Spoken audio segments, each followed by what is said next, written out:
The broadcast is now starting. All attendees are in listen-only mode.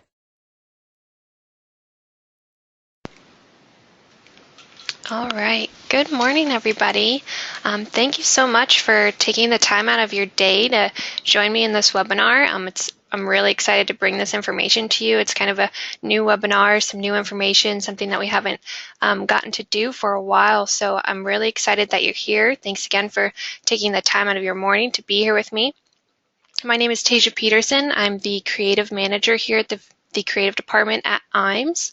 And before we get started, while everyone's kind of just settling into the webinar, getting logged in, there's a couple of just IAMS promotional items I'd like to get out of the way for anyone who is new to our webinars or kind of new to IAMS in general. There's just a few things I would like to discuss before jumping into the main topic of our webinar today.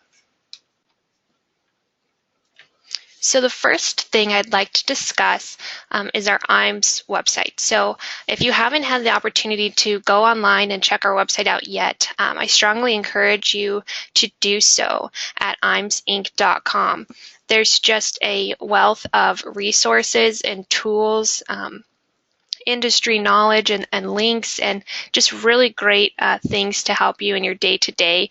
And the wonderful thing about it is it's always accessible. You know, it's up 24/7, 365. If there's ever time where, outside of business hours that you need to get access to some information, our website can help you do that. So take time to check it out. It's really great if you haven't had the opportunity to do so already. And we've also added a sales resource library under our support tab. And that's something I'll probably end up touching on again later in the webinar, but in there's some really great kind of worksheets and informational handouts, just client-facing documents that can improve your client meetings and can be used as just some informational pieces that you might consider when kind of building out your brand and advertising.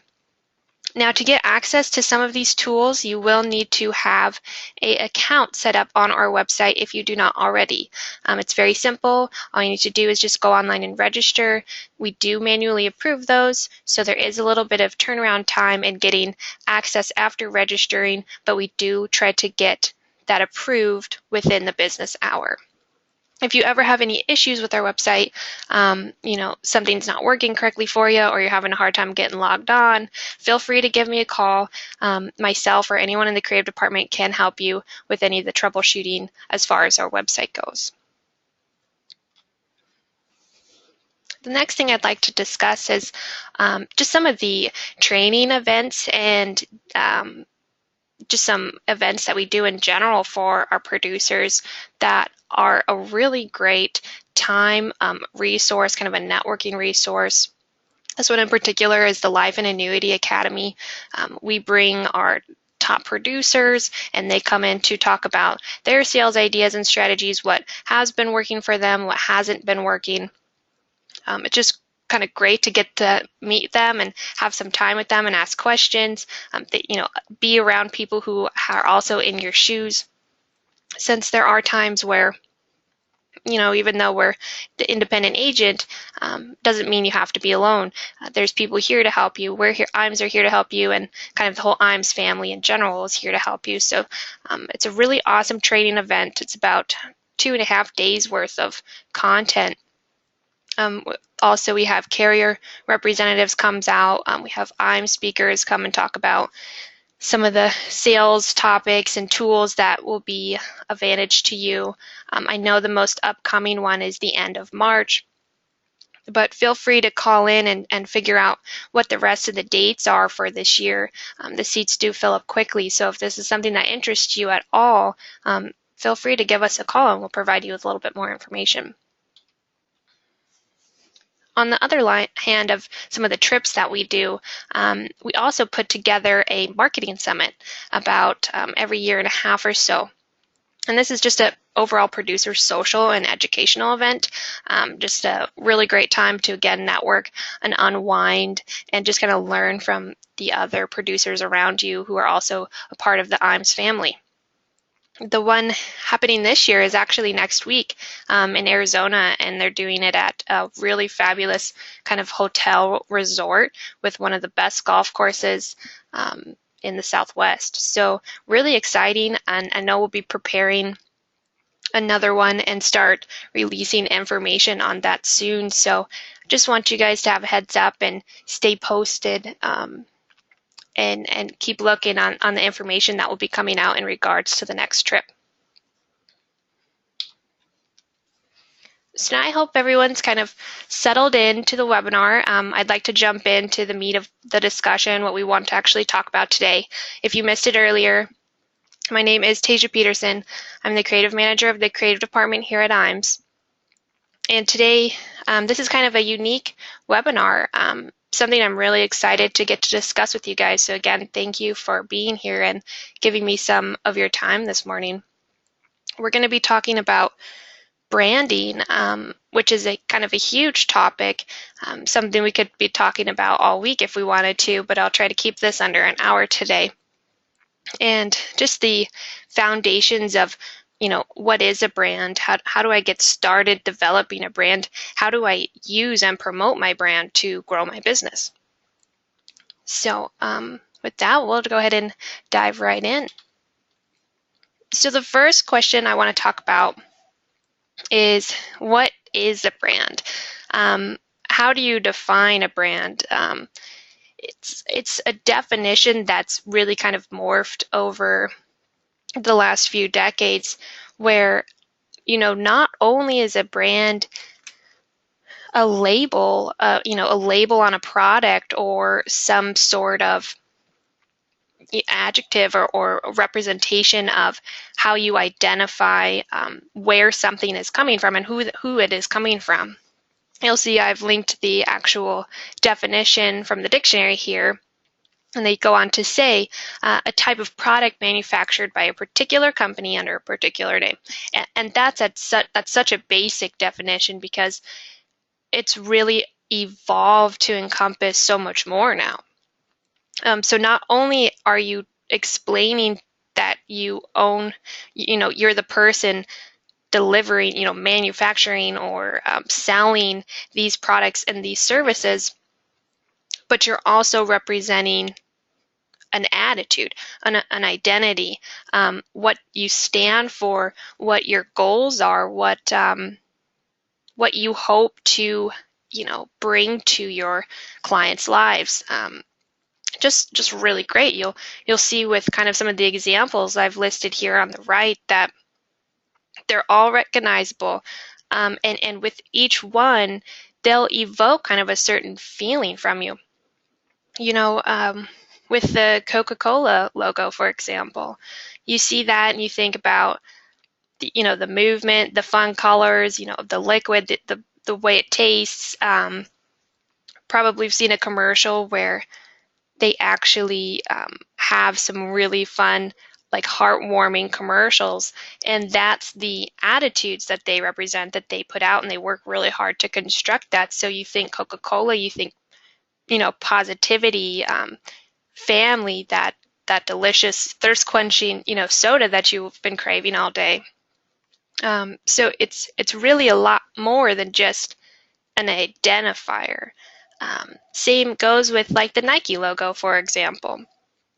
I'm sure if the thing about the Nike logo is that it's just so simple, and quick and easy to represent and read at a glance. You can look at the Nike logo and understand kind of what they're trying to communicate to you rather quickly.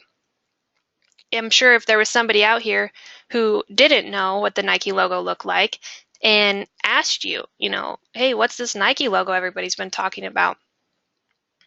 You could take a pen and a paper and draw it, without the logo even being in front of you. You would be able to recreate that for them and explain, here's the swoosh, and its sharp edges and movement represent the athleticism of the brand. The color represents the quality and the expensiveness of it, the high quality of the brand. It's something, even though maybe somebody hasn't seen it, you would be able to communicate it to them easily because Nike has communicated their message to you.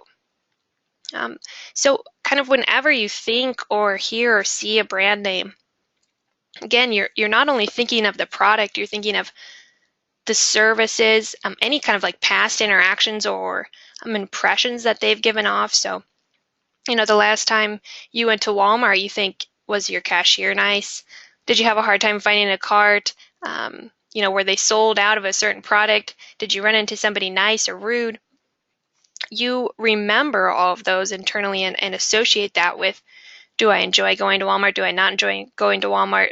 What kind of feelings do you feel when you see that logo and you see that brand? You also, when that happens, you are understanding their company values. So kind of Walmart likes to bring low cost effective solutions to their customers as far as grocery retail goes. And sometimes they might take a little bit of hit on the quality, but that's their goal, is to bring us a low expensive solution, and that's how they represent themselves. And those are the feelings that you remember. It's not always only the tangible, it's the intangible as well that you remember and recall with each brand. So now you're kind of interested, maybe you want to start thinking about your own brand. What's the importance? Where do you begin? What are things you not need to be worrying about? What should you be worrying about? And at the beginning, at its core, if to develop a strong foundation, it's really important to take time to sit down and do some research and just kind of thinking through certain thought processes to define your goals and your overall mission. What is it that you want to represent? What are you trying to achieve? What do you want your clients to perceive of you? And how are you going to use that to ultimately increase business, right? So taking the time and like not skipping over this part is really important, and it's something that you'll always come back to. You'll come back to this research and these rules that you've set up for yourself to answer any questions that might come up later down the road when you're trying to decide, make design choices. You're developing an ad and you want this photo to go in the ad. Why that photo? Is it representative of the goals that you're trying to achieve? So just understanding and really taking the time to go through and define this part of your brand and do the research is just so important. Take the time as well to examine your competitors. Are there other, insurance agents in your location? Are there other businesses in your location? Are they performing well? Are they not performing well?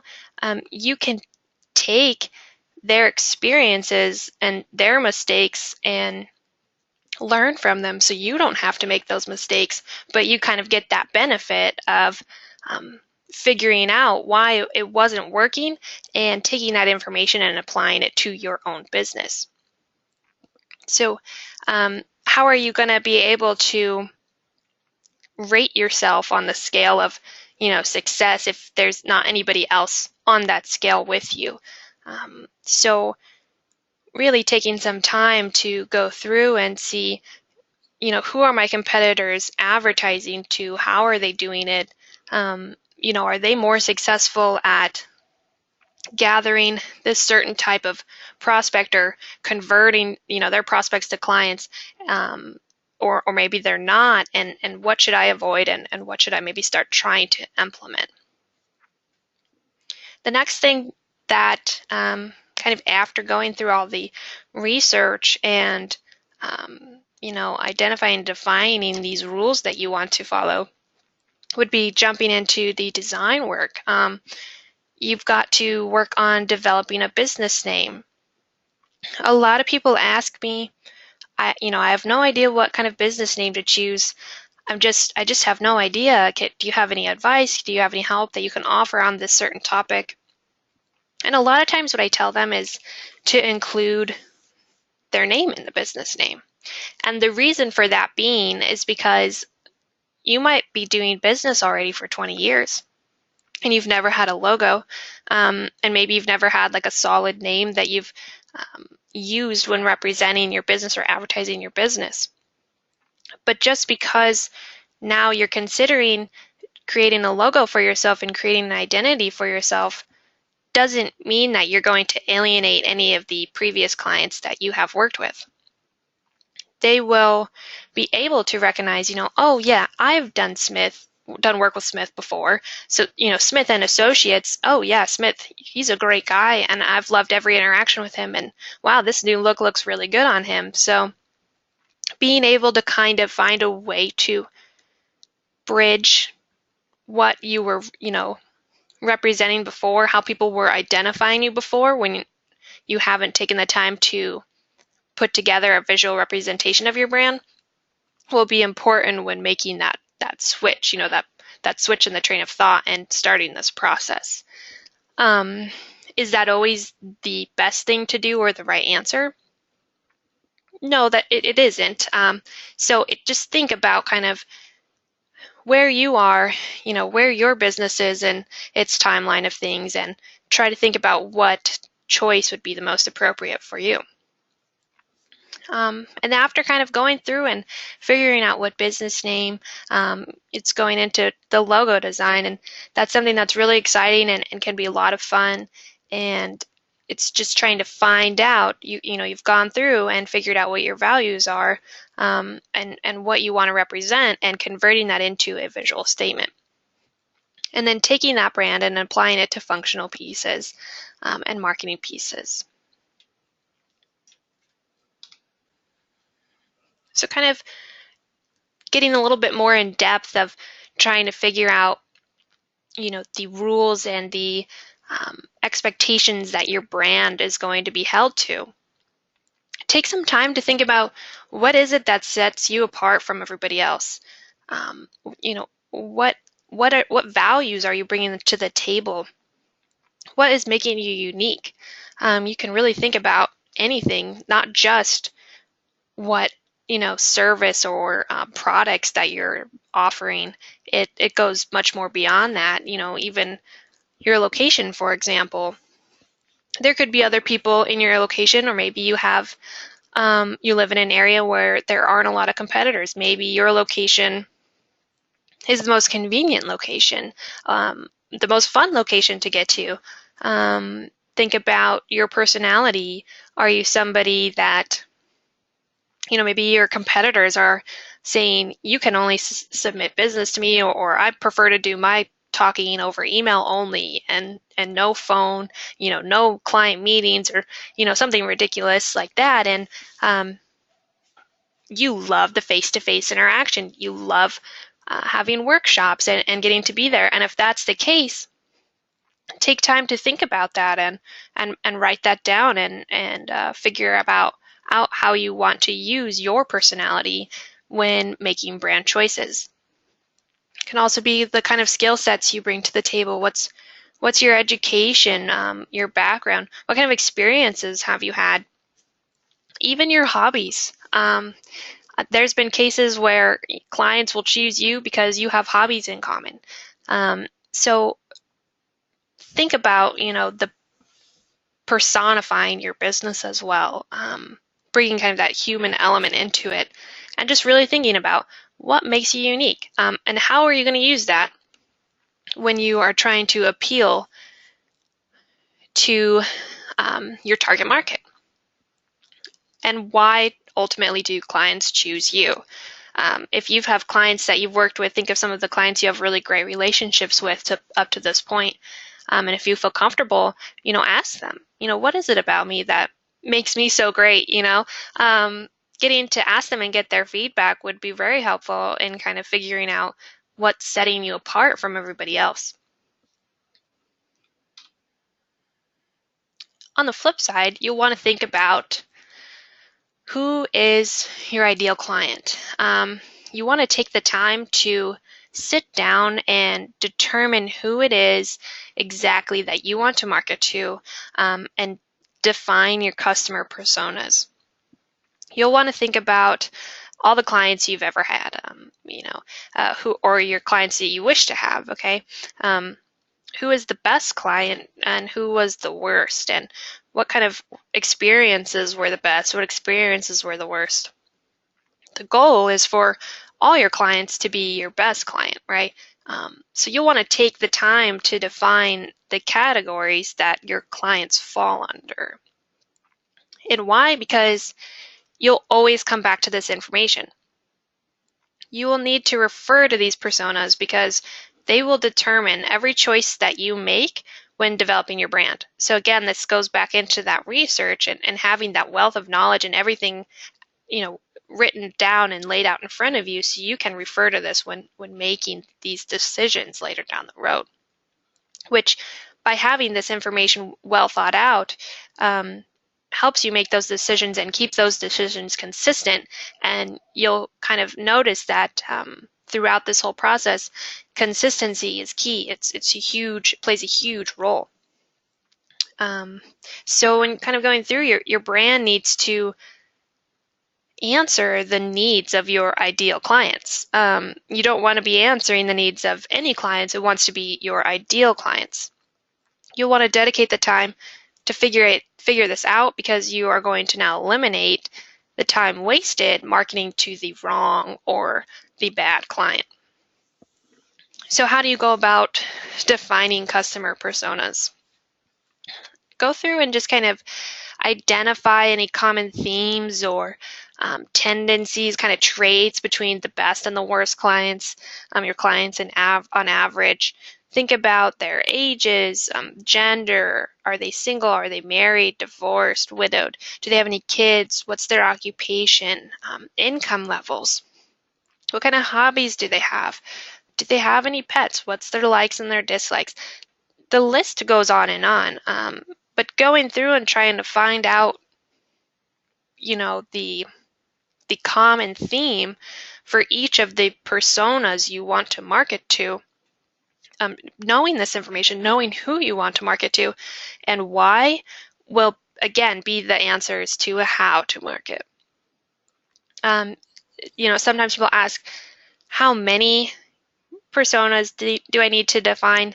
And you want to be careful if you go through it and define too many, because then your market gets too large and you're targeting everybody. But if you make it so small and so specific, the percentage of people that fall under that persona might be so small that you're eliminating possible business. Sometimes I also recommend maybe taking the time to define the bad customer persona. Somebody that you want to avoid. What's their occupation? What's their income level? Where do they hang out? What kind of person are they, and why do I want to avoid them? Because knowing that information on them will again help you make any marketing or advertising decisions and choices later down the road. So moving forward, after you've thought about who you want to market to, it's kind of figuring out why are you marketing to these people. Taking time to identify and define your business goals and values. And not just thinking about like monetary business goals and how your business will affect your personal growth. Think about what your outward business goals are in the world. Are you wanting to help people gain financial independence? Is your goal to show people that they can have power over their legacy, defining their legacy, right? Or, truly just educating them on all options available for their retirement, empowering them. Just like we spoke about taking time to develop those personas, you will want to take the time to identify these values, thinking of strong adjectives that are supporting statements that can explain your goal in the least amount of words as possible. The reason being is when you go through and define these values and goals, it will help you. It'll be the foundation to developing a mission statement. And sometimes people think, why a mission statement? How is that going to help me? And again, it'll just help you answer problems, questions that you might have when making any decisions on how to approach things. and also can act as a marketing tool. A mission statement is generally 2 to 4 sentences, not set in stone, but it needs to be concise and very clear. The message you're trying to communicate. It needs to explain what the company or business stands for. What do you stand for? Why do you stand for it? And how are you going to, accomplish that? How are you going to achieve it? Not only does developing a mission statement help you, like I said, with answering those questions, but that marketing tool, because you can now display this, for example, on your website or an informational brochure that you hand out. And clients can quickly understand at a glance your goals, your values, and why they should work with you.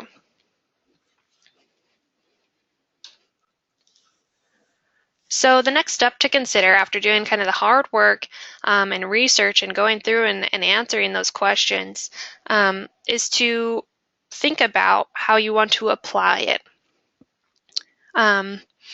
You're going to figure out, now that you've figured out who you're trying to reach and why, it's the implementation part that is next, and sometimes can be the most exciting and fun part. Now you've done all the thinking and the research, you get to dive into the actionable items. So that's where kind of design and the creative marketing work begins. Logo design, business cards, letterheads, any supplemental marketing materials for print or the online world.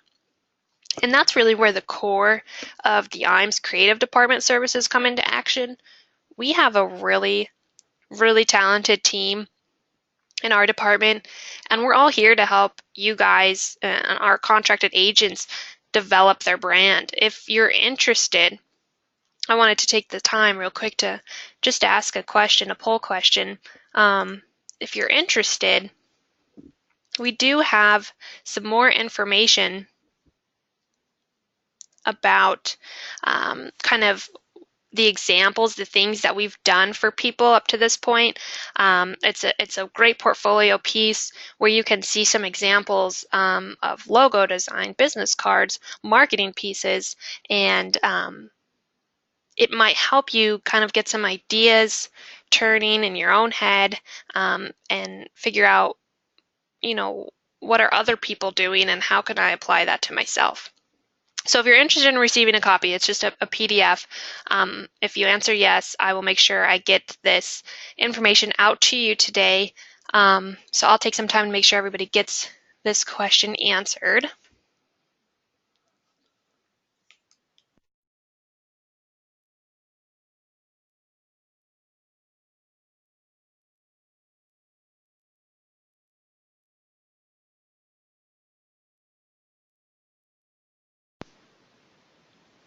All right, and if you didn't get an opportunity to answer, and that is something you decide later you're interested in, just let me know, contact me, and we'll be sure to get you a copy of that document.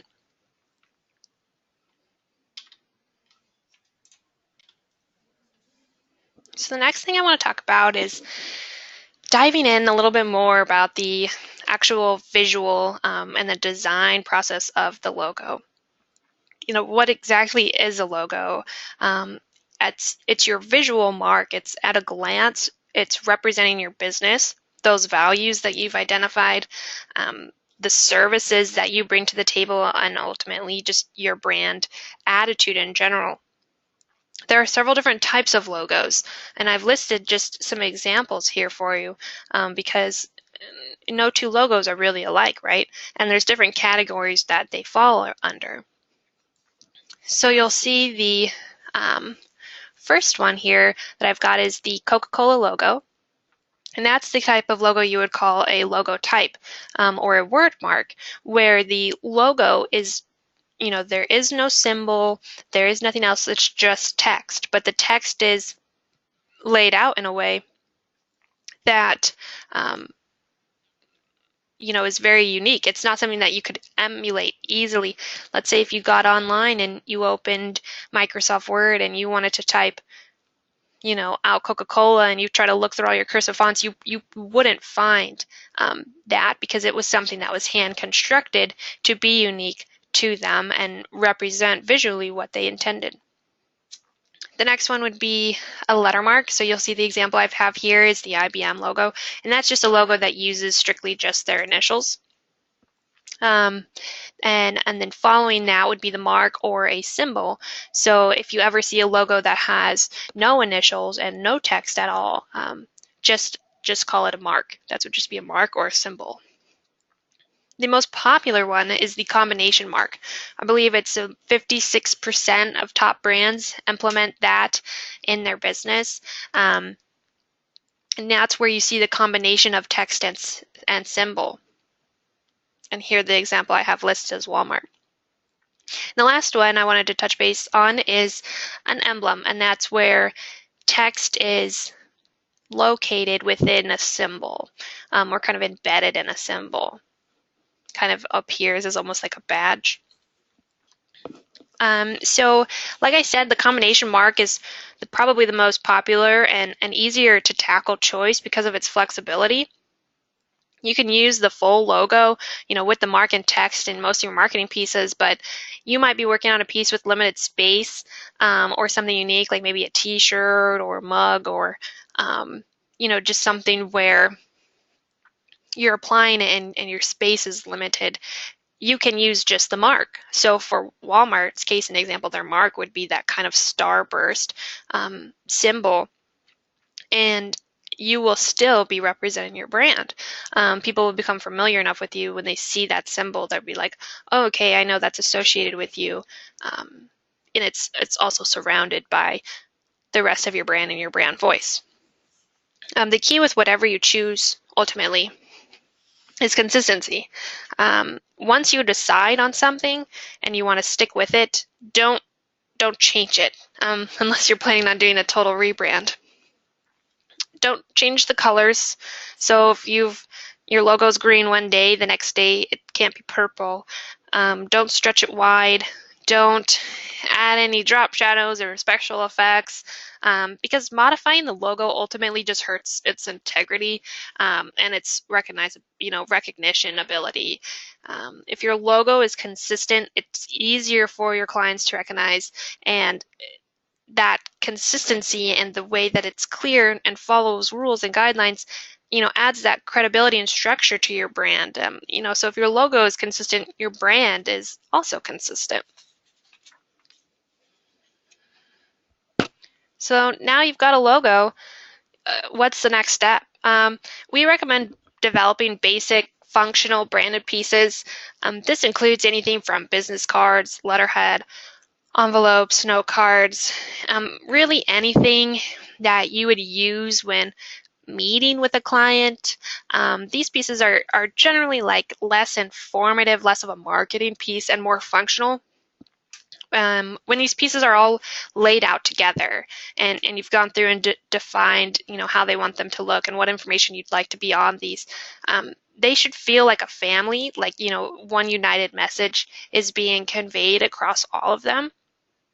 Even though they are different sizes and serve different purposes, they need to evoke the same feelings from your targeted market.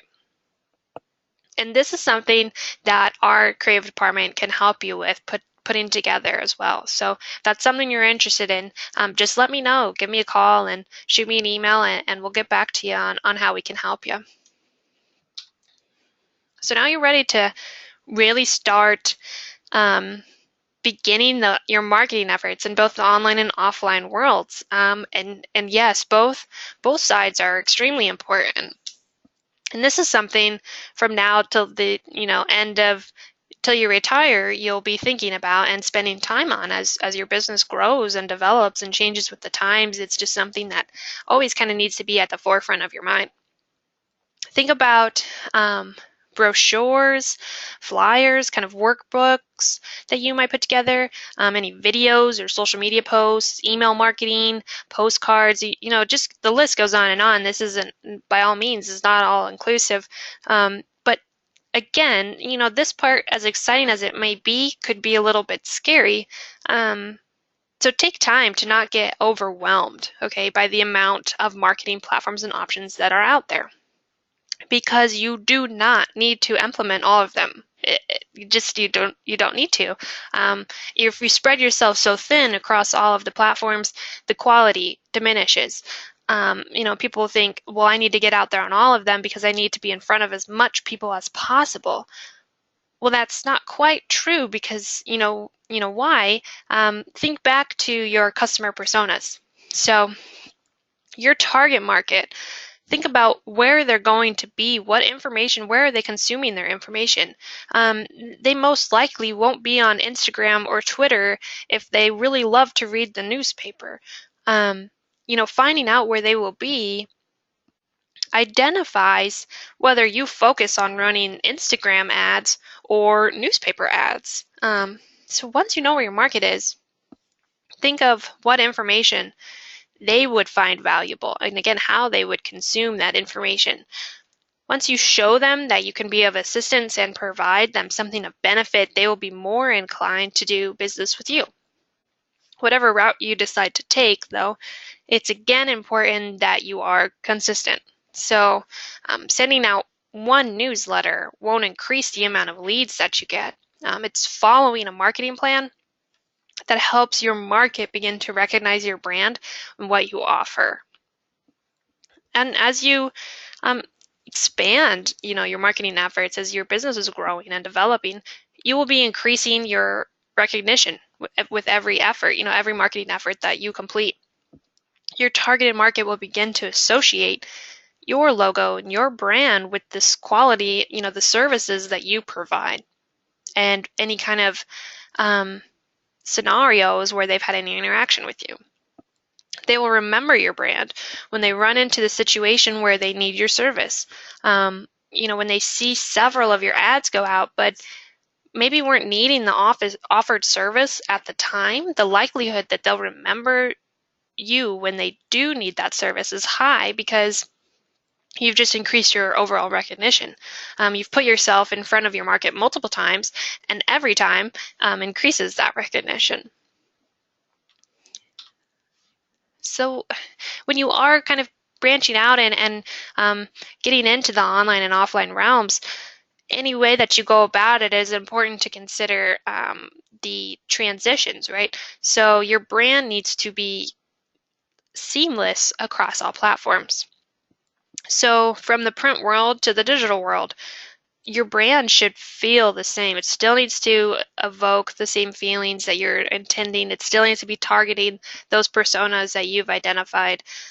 So for example, if someone receives a brochure from you, and on the brochure it directs them to your website, it should still feel the same. It should still feel like it was coming from you and your brand. The transition the prospect makes should feel smooth, and it should feel simple. Having the same, language and voice and in the copy on the piece, using the same kind of percentages of colors in your layouts, using typefaces consistently.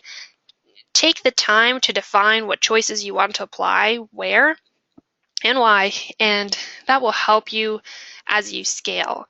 You just don't want anything to feel disjointed. Everything needs to feel, again, simple and easy, because let's say they are making that transition from a brochure to your website.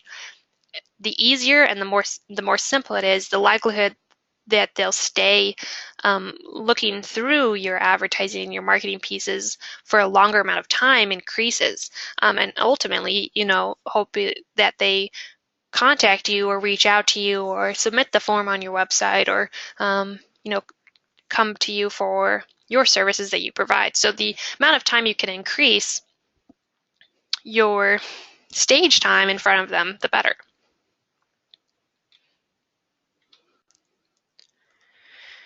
So I think we kind of touched on this earlier, but marketing efforts will be ultimately less effective if your targeted market is not on that platform.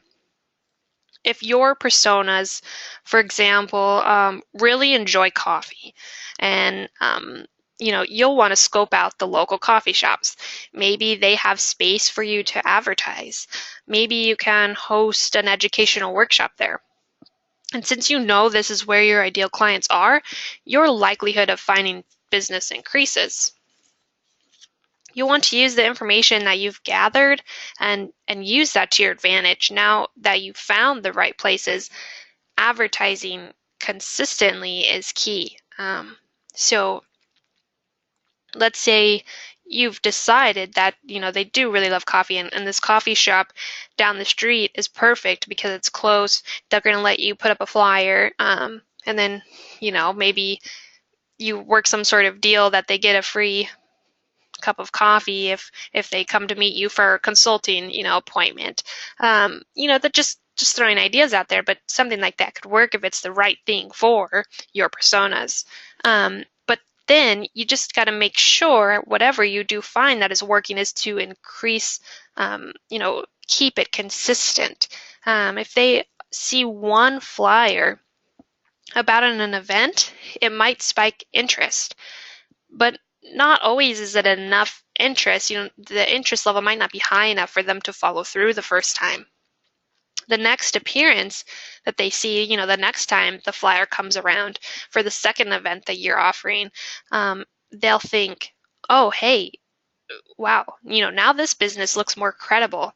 And I was interested before. Maybe this is worth checking out. The multiple appearances helps encourage prospects. With each interaction, your brand begins building a relationship with this person, and improves credibility. And maybe whatever you're advertising isn't for them, but they'll think of somebody who could benefit from. So just getting yourself out there multiple times at a consistent schedule just increases your success rate, at an upward scale with every attempt. So now you're ready to begin really thinking of that conversion process. So how do we motivate these people to actually take action on what we're advertising? You'll want to establish a mutually beneficial relationship. Provide them something of value, for you to also get them to receive something of value from them. Follow up to find out if your offer was well received, and to leave a lasting impression and or a reminder of your business and how available you are to help them in the future. So those are that's kind of the flow in helping motivate these people to take action. And I'd like to just kind of jump into each one of those steps a little bit more thoroughly. So providing them something of value, again, to make this a mutually beneficial relationship, what value can you offer to motivate them? High quality content is really, really important here. If your personas, let's say, are looking for an educational resource, you can offer them a 10-page financial guide on your website.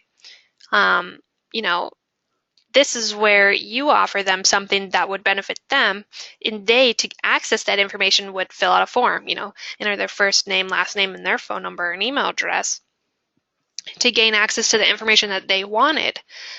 This interaction benefits both of you. So the prospect gains a value from your brand that will service them in their own situations, and you gain a lead.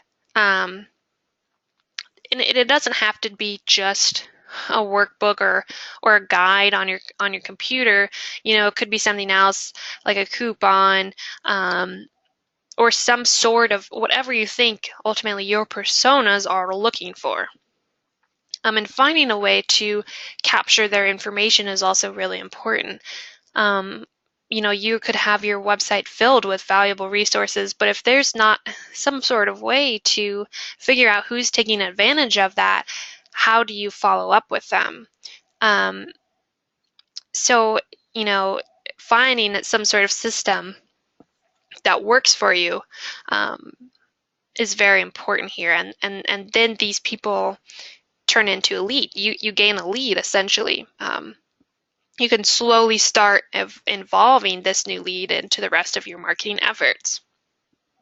And just something too I want to throw out there, if you don't have a website already and you're thinking about getting one, but you're just not sure where to start or where to look, We do offer a website solution and service to our agents. It's $50 a month. It's pretty much the only thing the creative department charges for that's not anything of, production, not part of the production process.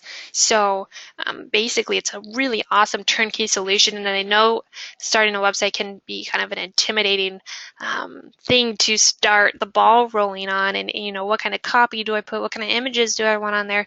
We'll help you figure out all of that.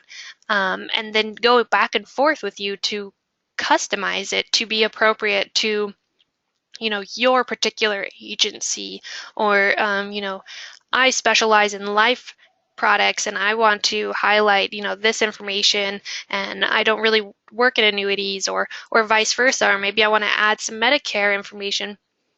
We can truly customize that for you, and also include your biography and a little bit of your professional background. It's just, if you don't have a website, I just encourage you to think about it, because people are looking. If they do see your flyer out there, and they're saying, okay, this sounds interesting, but I want to make sure, these guys are legitimate, or I'm looking for a little bit more information on them, but I'm not quite ready to give them a call. So they'll hop online and look for your website. I mean, that's just pretty much what everybody does nowadays. So just think about it. And if you have any questions, or are looking for a little bit of consulting, maybe you already have a website and wonder how you can improve it, just let me know, reach out to me, give me a call, and we can walk through that as well. We would be more than happy to help with any kind of consulting with things that you guys might already have. So kind of back to, what happens after you provide these guys something of value and you capture their information. You'll want to think about your marketing funnel. A marketing funnel is a tool that basically helps you visualize the buyer's journey. It's a path that a prospect takes as they are becoming familiar with your company. The prospects will either descend the funnel completely until a sale is made, or they will exit at whatever level they lose interest. Monitoring that data is important, as it allows you to go back and change and or improve things that might not be working so well. You will see the funnel decreases in size because the amount who purchase a product is much smaller than the amount aware of your brand that you're marketing to. Keep coming back to this as you're developing new advertising campaigns and efforts. You want to think about every step are equally important.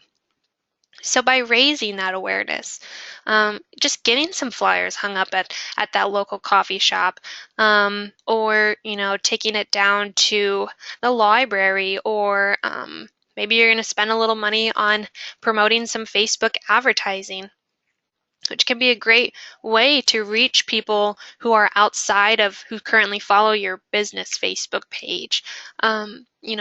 And you can get them to take action. And if it's not something as simple as getting them to go check out your business page and like it, or read more about the articles you post, then you can also use it as a tool to register people or advertise for a workshop that you might be doing. So just think about how you're raising awareness, and then when they're interested in you and what you have to offer, how are you going to nurture that lead?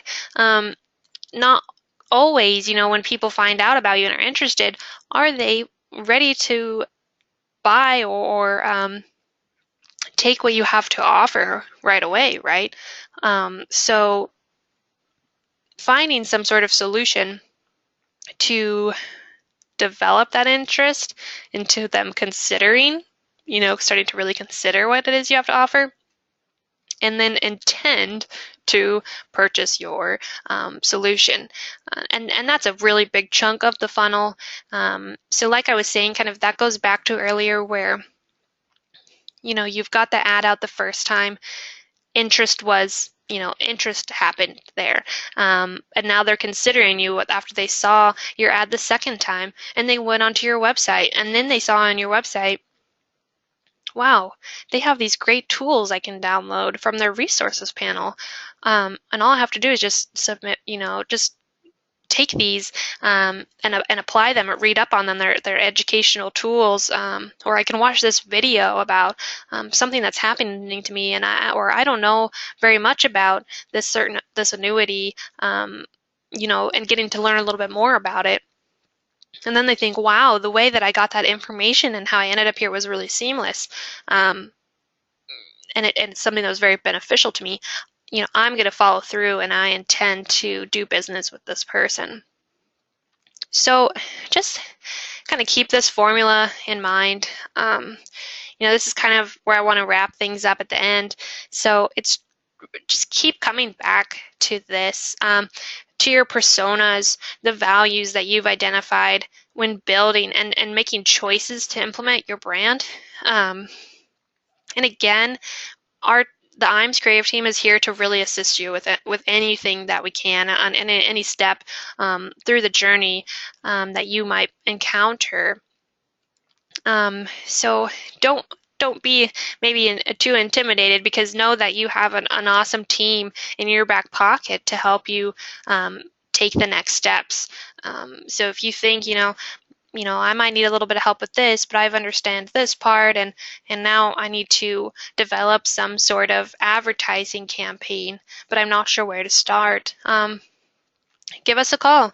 We'll walk through with you what your goals are and what you're trying to achieve. We'll talk about those personas. Who are you marketing, and what's making you unique, and we'll help you basically transition that information, into a visual representation of that. And the more that we work together and the more that we find out about you and who you're marketing, the better, every advertising effort gets. And how we were talking about the first time they see an ad, they might be interested, but the more you're marketing, the more you increase the efforts, the better they perform at an upward increasing scale. So I think really that's everything I have to talk about today. I don't know if anybody has any questions at all that they needed to ask. I don't think I saw anything pop up during the webinar. Again, thank you so much for just coming out and listening in and hanging out with me this morning. It was great to have you guys on. I will get that portfolio out to anybody who asked today, and this webinar will be recorded, so there will be a copy of that going out this afternoon as well. Otherwise, if you have any questions at all or would like to discuss, feel free to give me a call. Again, my name's Tasia. Ask for me. I'm the creative manager of the creative department. If you'd like to send me an email, my email is tasia@iamsinc.com. But otherwise, it doesn't look like we have any questions. So thanks so much, you guys, and have a great day.